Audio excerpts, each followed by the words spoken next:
So please welcome this week's special guest, John.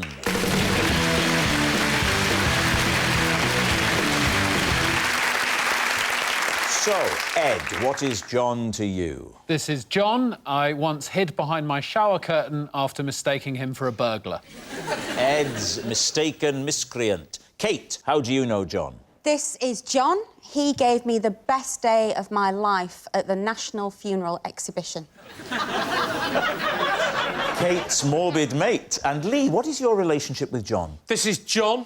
He recently named his baby Lee after I helped him deliver it in a local library.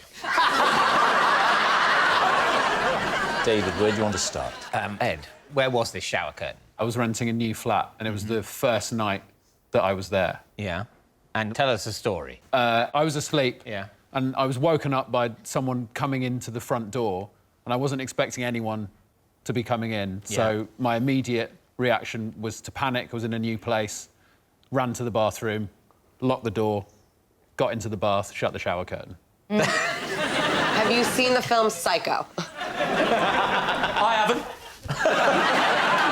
And Ed, what was he doing in your flat? So it emerges that he was the previous tenant, and it was his first night in his new place. He was drunk and just went home on autopilot. Didn't you change the keys when you took over? You can't just change the keys, you have to change the locks as well, otherwise they don't work. Well, we got the keys off the landlord. Yes. And obviously, John hadn't given his keys back. So what happens next? Well, so I was in the bathroom for Yeah. quite a long time, panicking, because I thought there's a burglar. How did the panic manifest? Was it palpitations? What was going on? Sort of an all-over fizzy feeling. Right? Are you living with a girlfriend? Yeah, but she wasn't. She was away for work. I had to do the move, basically. So you're cowering behind the shower curtain. Yes. Yeah. You're as fizzy as anything. Yeah. Girlfriend's away, you do the move. All right, OK. And he's in. That's exactly how the Thank you. conversation went. Yeah. And he's pickled, coming in, fumbling around. Yes. Where's my bed? And you're behind the shower curtain. I was fizzing for about an hour, and I could hear them smashing an around, hour? like How's fumbling fizzing? around. Smashing around or fumbling around? Yes. They're different things. No, well, smashing and fumbling. Smash, smash, He smash. fumbled. He Fumble, fumbled. fumble, He fumble. fumbled. Smash, smash, smash. He fumbled. Your the- Tommy Cooper impression isn't getting any better, is it? He fumbled to the extent that it became a smash. Ed, what is the moment when you decide to open the bathroom door and emerge? When it's gone completely silent. And that doesn't strike you as the most threatening moment? No, because he might have gone. I was hoping he'd gone. You come out, cowering.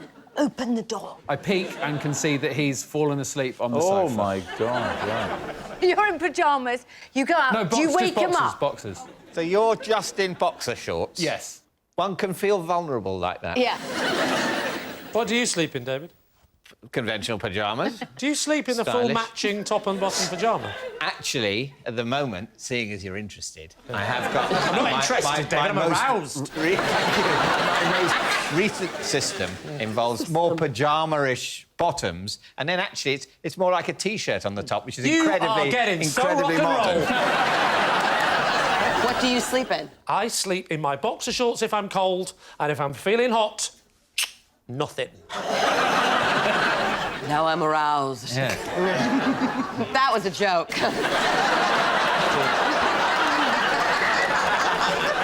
So you're in a Lee Mack-style nocturnal outfit. Yeah, but the cold version. Yeah.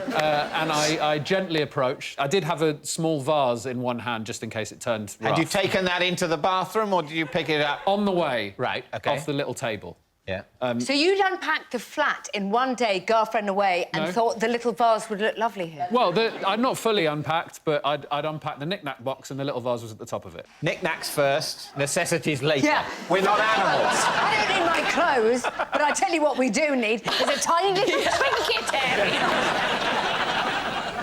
All right, look, you're there in your boxers, you got your knickknacks out. What happens... What happens next?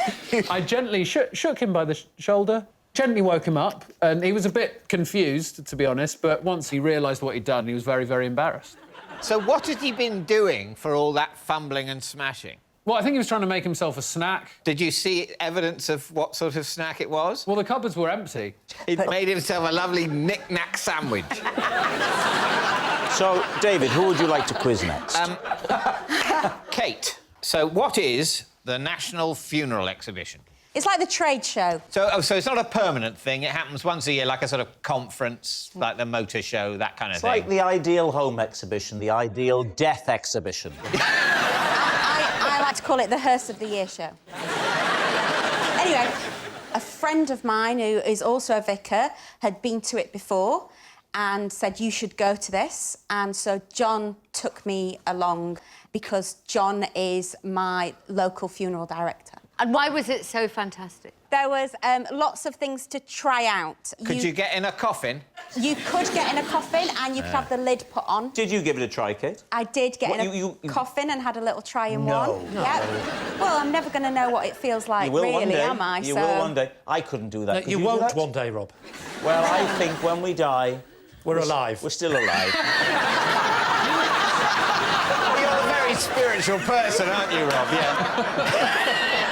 Apart from these coffins, what else was on display? I had to go on a grave digging machine. That was a lot of fun. With A grave digging machine. I was going to say, is that just a spade? So, are you friends? Yep, he picked me up in his car. We went round the exhibition. He was shopping for some things. He had some things that he needed to buy. What did he need to buy?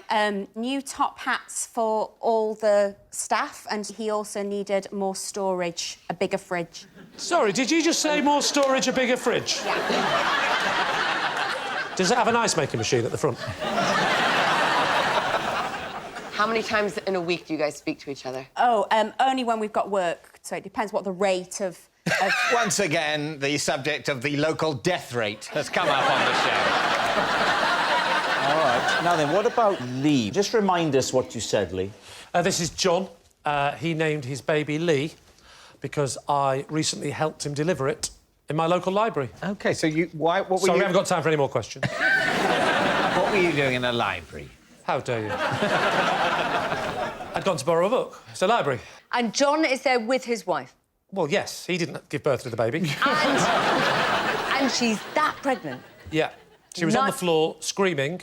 In the library. I said, are you all right? And she said, yeah, I'm really overdue. I said, don't panic, the fines aren't that big here. When was this? Oh, this was, like, this morning. No, it wasn't this morning. It was about 3 months ago. OK, so you were in the library 3 months ago. Correct. During the lockdown, when all the libraries are closed. I might be wrong with my timings, but it was just... Feb. It was the first time the library had opened after lockdown, because that's why it was so quiet. I was first in there. You were first in when the library reopened. So did I say library? Sorry, Yes. I meant Weatherspoons.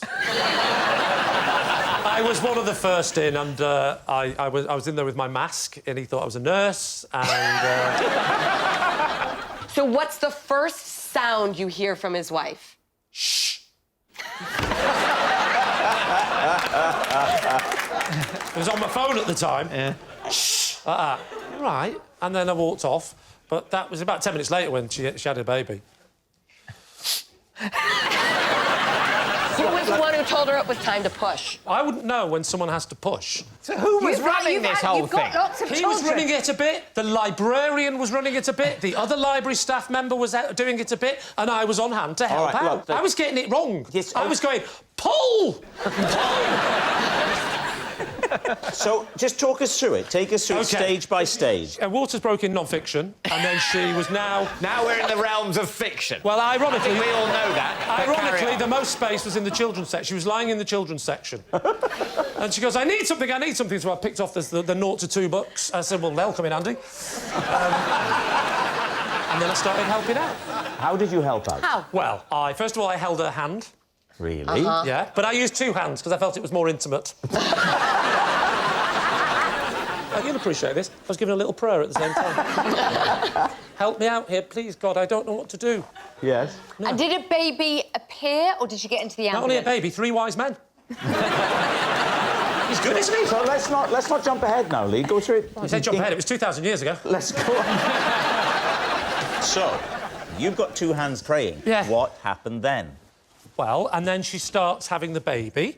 So I mean, that doesn't happen What in do you an mean? instant. There's a little bit of an appearance. I didn't get involved involved in the business end, didn't I? Right. Yeah, Okay. Who did? The librarian? My manager, he deals with all the business stuff. All right. We need an answer. So, David's team. Is John Ed's mistaken miscreant, Kate's morbid mate, or Lee's proud parent? So at the beginning, when Ed first told his story, I didn't buy it. But now, looking at him, I'm getting more of the drunk guy and less of the funeral director. But that's because he's come and he's all in casual situation. Does John have a family, Kate? Yes. What do they comprise of? I'll tell you, a small baby called Lee and a wife. He's got a younger son who's going to follow in the family footsteps. Wow, he grew up quick. So, what's it going to be then? Time to decide. Well, John, would you just tell us? No. Process of elimination, I'm going Ed. You're going Saying Ed. Ed, Stories. OK. Claude? I'm going Kate. David, what do you get when you look at John? Kate has behaved like she knows this man. OK. I'll go Kate. John, would you please reveal your true identity?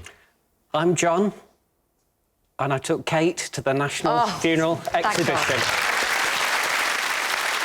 Yes, John is Kate's morbid mate. Thank you very much, John.